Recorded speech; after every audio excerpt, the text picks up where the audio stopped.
Olá, João, bom dia, seja bem-vindo. Muito obrigada por aceitar o nosso convite. Tudo bem com você? Tudo certo, tudo ótimo. Tirando a chuva que está desabando aqui em Floripa, vim de Eu caiaque na queria. empresa, mas tá tudo certo. Queria uma chuva, aqui tá um calor enorme. Obrigado. João, nós somos colegas, as empresas que nós trabalhamos estão juntas, né, numa empreitada, então a gente está em casa. E eu estou vendo aqui que você é um cara jovem, você trabalha, tem uma experiência com vendas bem grande, né? Já faz um tempo que você trabalha com vendas. Eu conversei com o pessoal e eles me passaram que você estava na ProEuro, né? No grupo ProEuro, antes de vir para V8, e agora você está como gestor na V8, né? Eu queria que você falasse um pouquinho da sua experiência, da sua trajetória, do seu trabalho, quem era o João antes, o que que o João fazia antes, o que que ele faz agora. Você Legal. pode comentar se você quiser. Beleza. Bom, a V8, na realidade, V8 ProEuro são irmãs siamesas, né? Hoje eu sou gerente das duas operações. Aí eu vou chegar lá. Bom, obrigado pelo jovem, né? Tô com 35 anos, completado semana passada. É jovem? É, jovem. Sou natural de Floripa, o que é uma coisa bem rara aqui na nossa empresa. Tem muita gente de fora, muita gente do Rio, inclusive. No meu time tem 2 pessoas do Rio. Eu já tive 4 pessoas do Inclusive, Rio. desculpa te interromper, a Foz também é daí do Sul, né? E eu sou do Rio de Sim. Janeiro, eu trabalho da Foz daqui do Rio de Janeiro. E a gente chegamos a ter 4 pessoas do Rio no time, e aí algumas mudanças aconteceram, tá? Hoje eu tenho 2 pessoas, a gente trabalha presencial, né? Legal. Então eu sou meio que quase um cotista, né? Quase cotas aqui de quem é da região.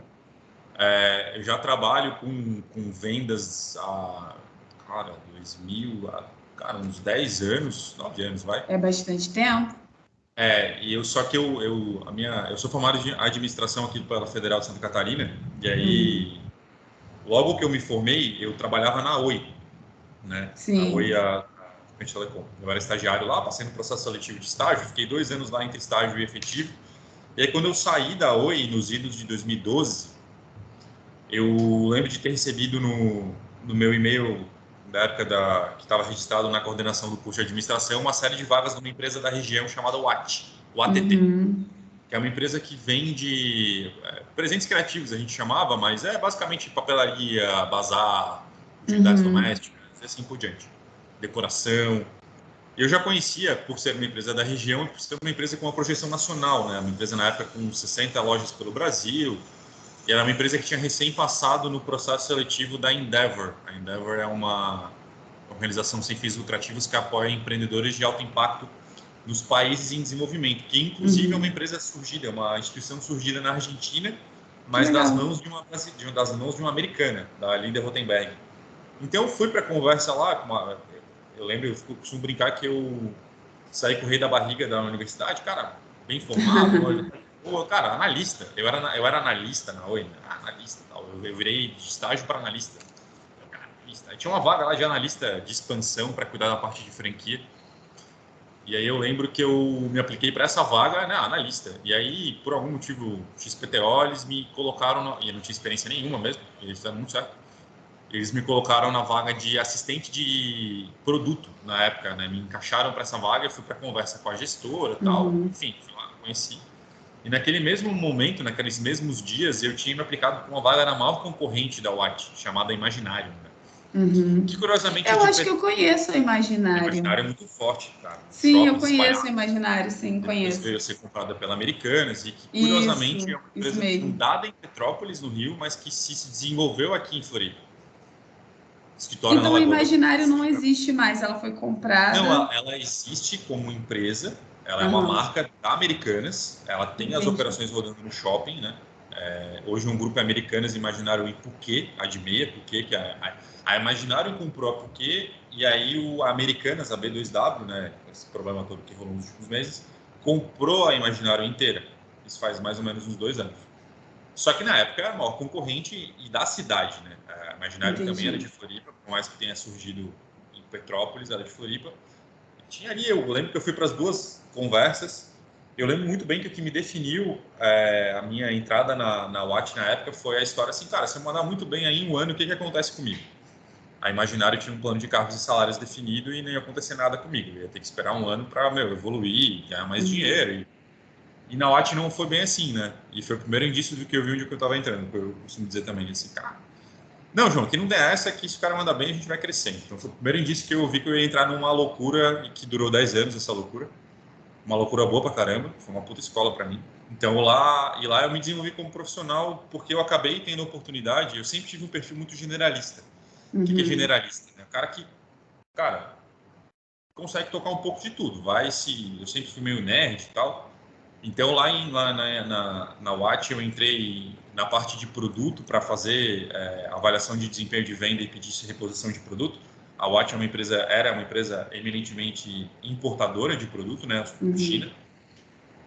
Depois eu fui para a parte de estoque e aí no meio do caminho a Watt fundou uma gerência de gestão já com a Endeavor muito próxima, que aí trouxe uma metodologia Falcone, né, da Falcone Consultoria de Resultado, que é o tal do PDCA, enfim, desdobramento de metas anuais. Fui para isso, fui para TI, aí eu tô falando já assim, ó, correndo no tempo, né? Não me estender muito. E aí eu parei na primeira parte de vendas, eu sempre fui um cara assim, cara, quem me conhece há muito tempo fala que eu era o cara, não, jamais, comercial, jamais, esquece, não comercial. Nada a ver. Eu sempre fui um cara muito analítico. Engraçado que a maioria das pessoas assim que eu entrevisto sempre trazem isso também, é que eles se descobriram, se permitindo, né, entrar nessas áreas mais diferenciadas e Eu acho que mais. cada um vai se... Eu gosto muito de experienciar. Então, assim, se eu tenho afinidade com alguma coisa, e eu sou muito curioso pra caramba, e eu vou sentindo e, assim, como é que é? É que nem meu cachorro. Eu me entedio fácil, de vez em quando. Então, assim, cara, se tem alguma coisa que vai ficar entediante, e até na minha formação, eu lembro, eu sou de uma família de funcionários públicos, meu avô era advogado um tempão e tal, e minha família sempre queria João, funcionário público, João fazendo direito. E eu nunca, direito eu sempre curti, inclusive era a minha escolha de curso até o segundo ano do ensino médio, mas funcionário público eu não. E aí a minha mãe trabalhou quase 40 anos no mesmo lugar, fazendo as mesmas coisas. Esse cara, isso, sei lá, eu acho que e eu vi que ela passou por problemas graves também, assim, de, pô, chato pra caramba. Eu, com certeza, no primeiro ano, no segundo ano, eu já estaria de saco cheio. Então, a João, Watt... deixa eu te perguntar uma coisa. Já que você está falando sobre isso, a V8, né, a empresa que você está trabalhando agora, ela é uma empresa que produz máquinas, ferramentas de soluções para soldas, automotivos, né? Você já se viu nesse segmento? Você já tinha pensado nisso, planejado, ou você também caiu nessa como uma experimentação? Totalmente... O que me trouxe para cá não foi o produto, necessariamente, foi a função, Uhum, na época. entendi. E aí, assim, eu gosto de carro pra caramba. Então, assim, eu queria ser engenheiro mecânico no início da minha vida, né, de começar a entender o mundo como mundo, mas nunca foi ferramenta, nunca passou pela minha cabeça. Mas é aquela coisa que nem tu comentou, né? À medida que tu vai avançando, é muito menos o segmento e muito mais a função que acho que tomam mais força. Então, assim, Uhum. dentro da Watt eu me descobri um gerente comercial, inicialmente um gerente de e-commerce, né? Então, eu entrei no e-commerce em 2014 para 2015. Primeiro, fazendo uma virada de plataforma de e-commerce, né? Eu era coordenador na época de TI da Watt também. Então, além de toda essa história de desdobramento de metas falconianas lá, gerenciamento pelas diretrizes, PDCA, loucuragem, Uhum. eu também tocava TI lá dentro. Então, eu mandei RP, um monte de coisa. E aí, que é um mundo que o Cris já fez bastante tempo parte desse mundo de RP, SAP e companhia. E foi o meu primeiro contato com vendas mesmo. Naquela época eu tinha esse, assim, meio que, cara, não é venda, não sou vendedor. E aí o meu gerente, à época, tinha migrado para outra área, para comercial. E aí ele me convidou para assumir o e-commerce, em 2015. E eu, cara, tá, eu preciso conhecer um pouco. Daí eu fiz um curso de gerente de e-commerce da Comschool, que veio a ser comprada pelo Magalu anos depois, que me deu uma introdução. Mas eu meio que, cara, meio que aquela pegada, te vira aí, cara, vambora. Aí eu entrei no negócio e aí comecei a entender, né, o fluxo.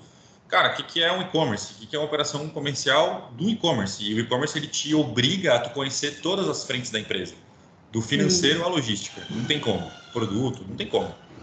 E aí, cara, deu um match muito grande comigo porque eu sou muito analítico. Eu gosto de ver os dados, né? As reuniões com crise, Uhum. isso para mim é latente, né? Eu O tenho Cris filho. gosta também. Então, daí a gente fica ali trocando ideia e para mim, cara, mostre seus números que eu vou te dizer quem tu é, de uma certa maneira.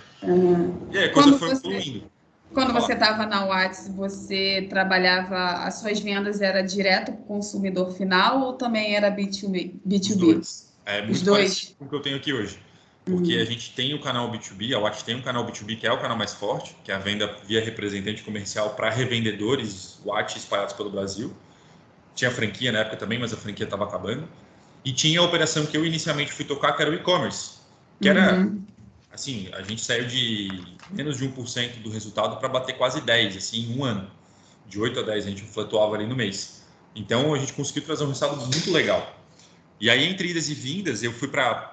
Enfim, o e-commerce lá teve uma mudança drástica lá dentro, porque o e-commerce começou a incomodar um pouco demais os lojistas, porque a gente vendia bem.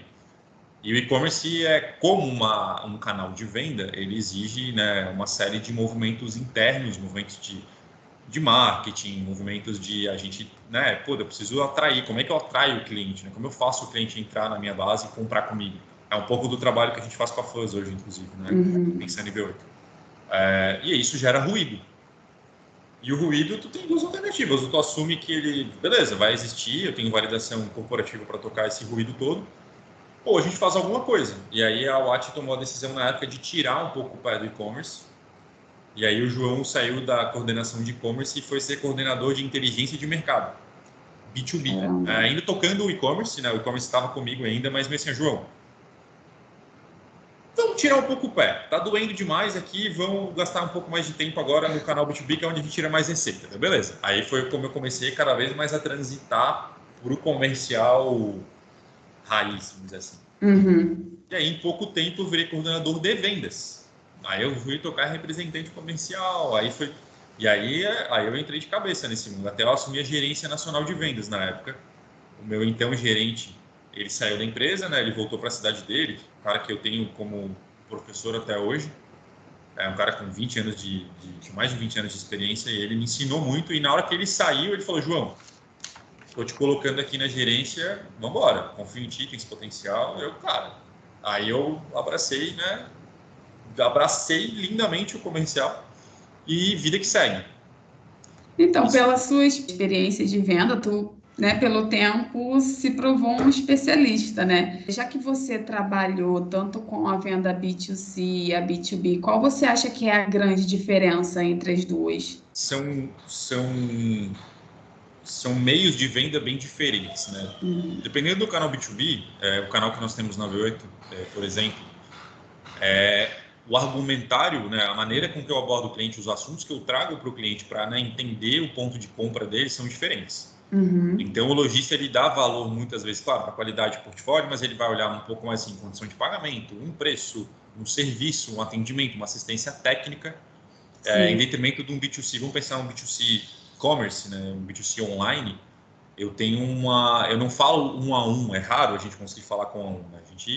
A gente trabalha em grupos, né? Então, assim, eu vou fazer uma campanha de Meta Ads, eu vou usar um lookalike. Cara, eu vou pegar aqui a Vitória e pessoas que são parecidas com os interesses que a Vitória tem, vou impactar esse grupo de maneira diferente. É até onde a gente está passando hoje, né? Pensando em venda como um todo, que é a tal da hipersegmentação, né? É o João e a Uhum. Vitória. Somos duas pessoas, né? A Sim. Vitória está no Rio, o João está em Floripa, mas isso é só uma das variáveis envolvidas. E no Sim. B2B isso tem uma relevância, mas ela não é tão grande ainda. Mas onde eles se conectam, e onde eu falo muito para minha galera aqui, é que nós somos uma empresa de varejo. A V8 é uma empresa de varejo. Então, quando eu ligo para um cliente, quando eu vou abordar um cliente, eu preciso saber como é que ele está vendendo. Quais são as dores que ele tem na ponta que eu, V8, ajudo ele a resolver. E é onde mais a gente tem tentado buscar essa evolução. É assim, cara, a V8 não quer ganhar um cliente puramente por preço e Uhum. nem por, sei lá, condição de pagamento mais alongada. Mas, pô, a V8 é minha parceira. Quando eu tenho um problema lá de me ajuda a resolver, ela me dá orientações. Eu já tive momentos, né, em função da minha história toda de e-commerce muito forte, de entrar em reunião com o cliente, né, o representante pedir, junto com o meu líder interno pedir, João, a gente precisa falar com o fulano para gastar uma energia ali para orientar ele a como vender no Mercado Livre. E saiu da reunião, ele queria comprar, foi até curioso, ele queria comprar, sei lá, vou dar um número X, né? Comprar 100 mil reais. Eu falei, cara, não compra 100 mil, compra 50, compra 60. Uhum. vamos lá, não vamos tão forte. Então, por quê? Porque eu estou olhando lá na frente, eu estou vendo o que esse cara vai ter de problema se ele comprasse demais e esse problema ia ser gerado por mim. Então, aí que tem essas intersecções entre o B2B e o B2C, né? Tal do B2B2C. É varejo. Então, as alavancas de motivação de compra, elas podem mudar um pouquinho nesses parâmetros que eu falei, preço, custo de compra, mas tem horas que as coisas elas se conversam. Então, a maneira de abordar o cliente muda, a maneira de fazer a venda muda, mas é varejo. É venda varejo. Não tem essa. Então, ainda falando sobre vendas, você está falando aí, você é uma pessoa que dirige, né, uma equipe e para vender, precisa de uma certa disposição, uma criatividade. Você, como líder, como é que você faz para motivar a sua equipe para que ela esteja sempre engajada nessas vendas, para que vocês tenham uma estabilidade nessas vendas? Eu acho que são algumas frentes, né? A frente financeira é importantíssima. Então, o vendedor ele precisa saber o quanto ele pode ganhar. E aí isso pode se quebrar em, claro, uma questão de comissionamento mensal, mas inclusive em premiações semanais, que a gente faz aqui. Legal. Premiações específicas de acordo com alguma dor que a empresa tenha. Exemplo, eu tenho uma linha de produto que eu quero introduzir no mercado. Para eu conseguir fazer isso e potencializar isso, eu chego para o meu time de vendas e falo, gente, eu vou conseguir bonificar uma grana por cada unidade vendida. E vendedor é movido a desafio e é movido a dinheiro. Sim. Cara, é grana. Money talks. Então o cara vai correr atrás. E ele vai. Só que, claro, isso aqui é o que vai fazer ele, cara, por outro lado, né, e pensando nas partes que não são necessariamente que mexem com o bolso, que é a parte mais importante, o vendedor tem que se sentir bem remunerado e ter entendimento claro de onde ele consegue chegar. Sim. Se alguém não tem essa ambição, não tem que estar no comercial, de jeito nenhum, tem que procurar outra área, Sim. porque ela vai se frustrar. E o gestor vai olhar assim, cara, eu quero que as pessoas ambicionem mais, né? Precisa de uma energia, né? E mais do que Precisa ter isso, uma né? energia. Ele precisa ter o desafio. Então, assim, eu lembro de uma conversa, uma história que a Sônia Reis, que foi presidente da Dudalina, era da família fundadora da Dudalina, e que ela era muito envolvida no comercial, em que ela sempre chegava para o representante e falava, trocou de carro? Não, dona Sônia, eu troquei. Ah, legal, trocou de casa? Não, não troquei. Comprou uma casa. O que ela queria falar? Ela queria sempre fazer o vendedor de jeito de dar.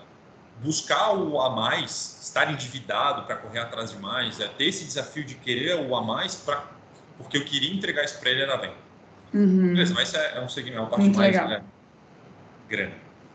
Mas acho que no dia a dia, o que a gente faz? Cara, o vendedor ele precisa entender onde ele está. Então a gente faz reuniões semanais com cada um deles, de meia a uma hora, alinhando o jogo. Como estamos, para onde temos que ir, ajustar a rota e um feedback 360. É o chamado one-on-one. Então, senta o vendedor, eu estava fazendo isso antes, nessa nossa reunião agora. Senta o vendedor, senta o líder, a gente bate número, funil, desafio, cara, como é que tá? E escuta do vendedor. Cara, João, tô sentindo que eu tô precisando disso. E alinha o jogo, porque o vendedor, primeiro, algumas das coisas que ele precisa entender, né, que precisa ter. Ele precisa dominar o produto.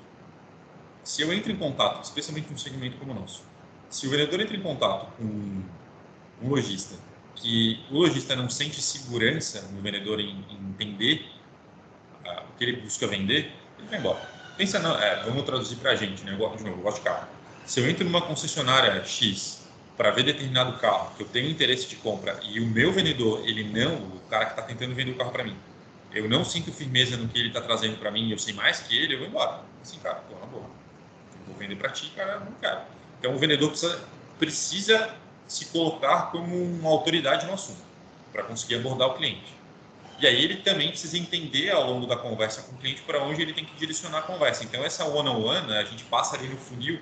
Então, eu pego um caso de um cliente X, eu vou olhando no funil do que já deu perdido, eventualmente. Eu entro no site do cara, entra o João e-commerce, eu entro no site do cara e vejo assim, esse cara aqui, o vendedor traz, esse cara aqui, ele negou a proposta porque ele já trabalha com solda. Tá. E eu entro no site dele e vejo que ele tem um outro portfólio de produto diferente e que a V8 poderia ajudar ele a ter produtos para vender nesse portfólio, nesse outro segmento, né? Tu ofereceu isso? Então, assim, eu brinco muito que a gente tem, com um cliente, a gente tem 10, 15 segundos para conseguir captar a atenção dele. Cara, pirâmide de minto, pirâmide de comunicação, né? dos fins para os meios. Então, assim, eu tenho 10 segundos para conseguir fazer com que se conecte comigo. Se dentro desses 10 segundos eu não conseguir, esquece. O cara vai começar a olhar outra coisa, vai olhar o WhatsApp dele e não vai te dar atenção. Se dentro desses 10, 15 segundos, é tipo o pitch elevator que a gente chama, né? Se eu consigo, com o pitch elevator de 30 segundos, 20 segundos, captar a atenção do cara, aí eu trabalho a venda. Aí eu entro com argumentário, eu vou entender, vou fazer esses questionamentos, tipo spin selling, eu vou entender o contexto do cara, vou comparar. Então, essa reunião ela é muito para começar a aportar um pouco, dar esses direcionamentos para a gente querer mais. Porque eu acho que o modelo de venda... Pega lá um cara de Ambev, né? Eu trabalhei com gente que trabalhou na Ambev, de 20 anos de Ambev. Ambev, no início da década de 90, era tiro, porrada e bomba, chibatada na bunda do vendedor e vambora. Isso não funciona mais. Hoje não. Era tipo, assédio moral todo dia e vamos lá. E tem uma série de filhotes dessa galera, desse modelo antigo, que ainda continuam por aí, que tiveram que se reinventar. Então, se eu não sei as alavancas de motivação do cara, não só financeiras, mas também nessa reunião de one-on-one, de feedback mútuo, né? Cara, como é que tu tá? O que tu tá sentindo? E ele se sentir escutado, ouvido, sei lá, e ele se sentir acolhido e direcionado, esquece, o cara não vai funcionar direito. Então, esse é o que eu mais gasto energia hoje, eu diria. Você acha que a sua equipe tem conseguido se adequar às mudanças do mercado, às novas tendências? O que você acha sobre como o desempenho da sua equipe atualmente? Então, eu tenho um time bem heterogêneo, né? Eu tenho pessoas que são um pouco mais digitalizadas, né? Pessoas que são um pouco mais modelo de vendas. Cara, fala de CRM, ele sabe o que é. Fala de inbound marketing, ele sabe o que é. Fala de insight sales, ele sabe o que é. Então, ele já tem isso um pouco mais enraizado. Então, esse tipo de vendedor, ele tende a ser um pouco mais conectado com as mudanças. Sim. Ser um cara mais ali. E eu tenho vendedores mais modelo antigo, o cara que tem um caderninho, e eu sempre falo, gente, eu não vou olhar os meios que fazem a venda acontecer, caso ao fim a venda esteja acontecendo. Agora, a partir do momento em que a venda não acontece, a gente vai olhar o meio, a gente vai olhar a comunicação, a gente vai olhar o e-mail, a gente vai olhar se está usando as ferramentas que nós damos. E aí tem um pouquinho de dissonância, isso é normal, eu diria, porque ninguém vai ser 100% igual. Eu tenho mais afinidade com determinados assuntos e o meu vendedor não tem. Então, assim, alguns conseguem ter isso mais, mas isso é muito papel meu, da liderança, e papel dos meus 2 líderes que ficam com os vendedores conectados diretamente, para conseguir dar o tom. E, assim, é mais que isso, eu sempre falo que, para mim, é uma grande discussão, eu sempre gosto de envolver todo mundo do meu time numa tomada de decisão. Em última instância, o decisor final sou eu. Eu sou o responsável pela área, eu que respondo, responsabilidade, por aquilo que o comercial tem para entregar. Mas eu gosto de construir a decisão conjuntamente. Então, eu sempre trago para a discussão e a gente tenta consensuar. Se não houver consenso, eu defino e está tudo certo. E justamente esses próximos passos, assim, vamos começar a olhar, vou tangibilizar isso. Os nossos clientes, até alinhado com esse questionamento, os nossos clientes, eles começaram a se digitalizar, a vender online com mais intensidade ao longo dos últimos 2 anos, mas com muita intensidade pós-pandemia, durante a pandemia e pós-pandemia. Então, a pandemia no mercado digital, ela foi responsável por um crescimento em 1 ano que o e-commerce tinha feito nos últimos 5. Então, o e-commerce hoje brasileiro, ele responde a quase 10% do volume total que o varejo transaciona. Esse número, a expectativa era que ele chegasse lá em 2030. A pandemia antecipou isso. Então, a pandemia antecipou muias coisas, né? Muitas coisas. Querendo ou não, muitas coisas foram antecipadas. Tem muitas coisas que a pandemia... Eu nunca... Se a pandemia... Falar a palavra pandemia ajudasse... Eu entendo.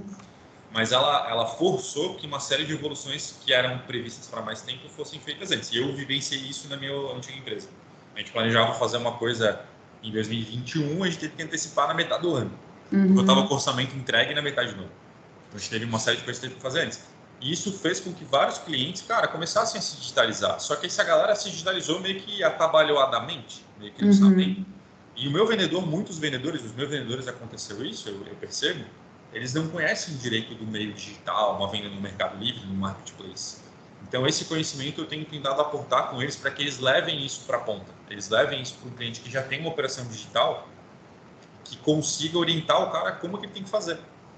Então, essa é uma evolução que aconteceu, essa é uma nova tendência, e daqui para frente isso vai exponencializar, que é o tal do phygital, né? Que é o físico e o digital. Então, os nossos clientes, muitos deles são caras que têm a sua loja física, com vendedores, mas que já vendem online. Então, agora esse phygital, é o que a Amazon está fazendo, né? Até estava vendo algumas coisas recentes, que o modelo de varejo brasileiro é um modelo que se assemelha muito mais ao que acontece na China do que acontece nos Estados Unidos. A Amazon, por exemplo, aí lá na China isso já acontece há mais tempo, a Amazon é a maior empresa digital, a maior e-commerce do mundo, menos na América do Sul, que daí a América do Sul é o Mercado Livre. Sim. Eles começaram a avançar para modelos de loja física. Lá na China isso já acontecia, as vendedoras digitais já tinham operações físicas, né, da self-store, aquele cara que entra na loja e vai embora e não passa por um caixa porque tem lá um portal já que pipa todos os produtos, já debita da tua conta e vai embora. Então essa conexão, que até pelo que eu tenho escutado, né, tem a NRF, que é a conferência anual que acontece em Nova York dos varejistas, né, da Federação Nacional de Varejo, que é o Big Show, se não me engano, vai ser em fevereiro desse ano. Pelo que eu tenho visto nos últimos 2, 3 anos ali do feedback da NRF, é muito isso, né? Não, o futuro é digital. Não, o futuro é o phygital, é a conexão entre os dois pontos. E aí, esse nosso lojista, essa maré, esse tsunami quase, ele ainda não chegou muito lá no cara. E aí a gente precisa apoiar o cara a conseguir se preparar para isso. E aí, se a gente faz isso bem feito e o cara vê valor nisso, que tem que ver valor, ele vai comprar de mim.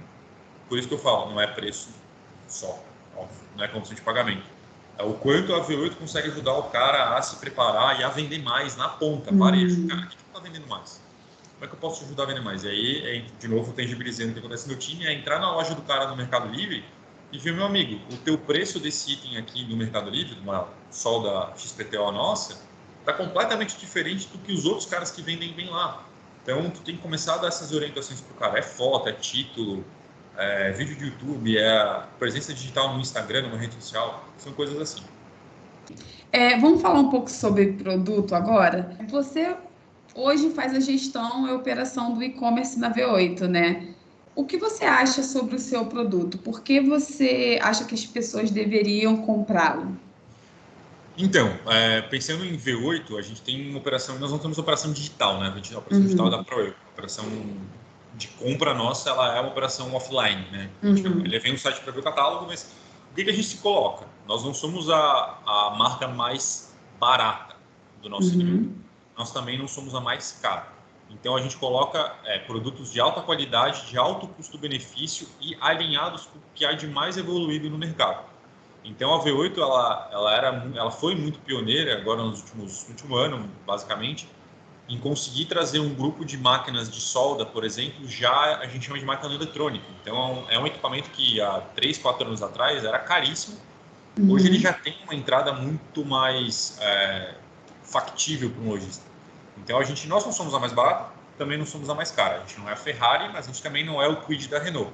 Nós somos um equipamento ali de meio que fornece para o nosso cliente uma boa margem, um bom retorno, uma alta qualidade, uma baixa retorno de problemas, né, que ele vai ter que ter com assistência técnica, e agora cada vez mais ajudando o cliente a varejar, a vender bem na ponta. Então é um pouco assim como a gente se coloca, a gente fala de portfólio, não tem como não falar de serviço, não tem como falar de atendimento. Então, a gente conecta muito esses dois pontos agora. Então tem uma sala exclusiva de assistência técnica, de suporte técnico, todo equipamento passa por uma avaliação prévia antes de ser posto à venda, enfim, são coisas desse gênero. E agora a gente começa a flutuar um pouco para buscar outros segmentos de mercado dentro do nosso mundo, dentro do nosso core business, né? Que a gente consiga trazer produtos que o cliente precise. Ele, eventualmente, ele nem sabe direito, mas a gente, tem algum segmento Você lá. ajuda a descobri-lo o problema que ele tem, o que ele precisa para solucionar, né? E hoje ele busca solucionar esse problema com um fornecedor que é muito caro e ele vê que o cliente bate na loja dele e não consegue comprar porque está muito caro. Calma aí, a V8 vai te ajudar a resolver. Só que isso demanda um pouco de tempo, é o que a gente está fazendo agora. Ok. Falando de problemas, quais problemas da V8 você acha que a FAS tem ajudado vocês a solucionar? Ô, Vitória, calma aí que eu dei uma paulada no cabo e eu não escutei. Pode Você falar. quer que eu repita? Calma aí. É, Pode falar. eu perguntei quais problemas da V8 você acha que a Fuzz tem ajudado a solucionar? Primeiro, jornada de compra, jornada de Uhum. relacionamento, melhor dizendo, regra de relacionamento. A V8 não era uma empresa digital, então eu entrei muito com essa pegada. Quem fazia os disparos de RD, disparos de campanha, era o João. Então eu pedia para o Uhum. marketing uma arte, a gente ia lá e, cara, eu conhecendo um pouquinho, ia lá e fazia.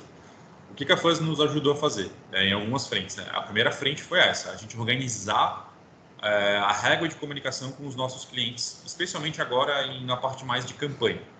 Então, trazendo metodologia, trazendo indicadores, né, naturalmente. Eu já olhava taxa de clique, taxa de abertura, mas o nosso e-mail era basicamente uma imagem. Então, a Uhum. Fuzz, vamos segmentar. A gente não segmentava, a gente segmentou a partir do trabalho com a Fuzz. Vamos falar de novo, vamos falar com a Vitória como Vitória e o João como João. No nosso mundo, vamos falar com solda, quem é de solda, automotivo, quem é de automotivo. Uhum. Então a gente começou a Sim. fazer isso, trabalhar um calendário de disparos, né? Então a gente não tinha isso bem definido,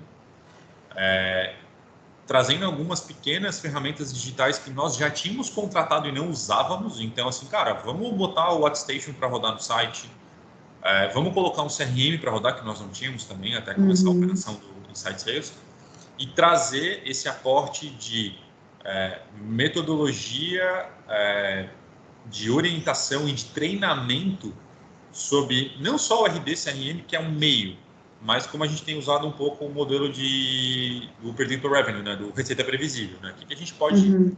extrair e aplicar aqui no nosso dia a dia para a gente conseguir ter uma receita previsível. Hoje a gente ainda está no meio de caminho, a gente evoluiu tremendamente ao longo do trabalho com a Fuzz, mas temos Que mais algumas ótimo. fronteiras de desafio aí para frente, né? O time de vendas interno, que é onde a Fuzz tem mais aderência, né? Onde o trabalho é mais visível, a gente quase dobrou o faturamento.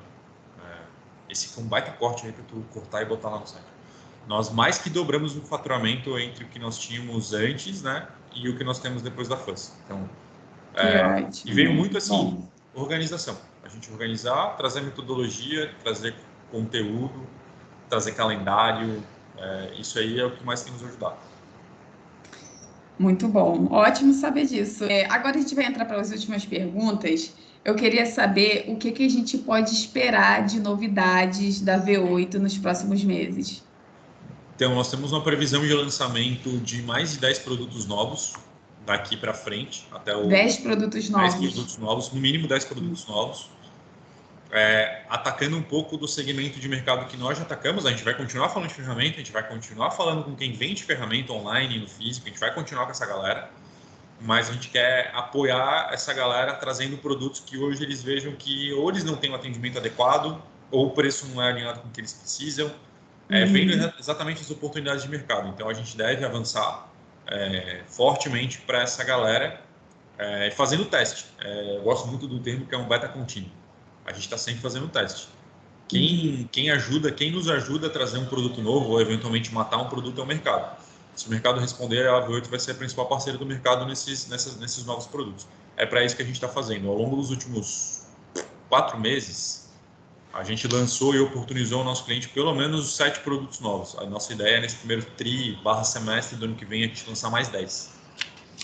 Caramba, então quem assistir isso aqui já está atualizado sobre É, não as vou entrar nos atualizações. detalhes, que a gente ainda está desenvolvendo algumas frentes, mas a ideia é a gente se solidificar bem para esse cara, né? Para esse vendedor de ferramenta, para esse cara que busca solucionar um problema na ponta.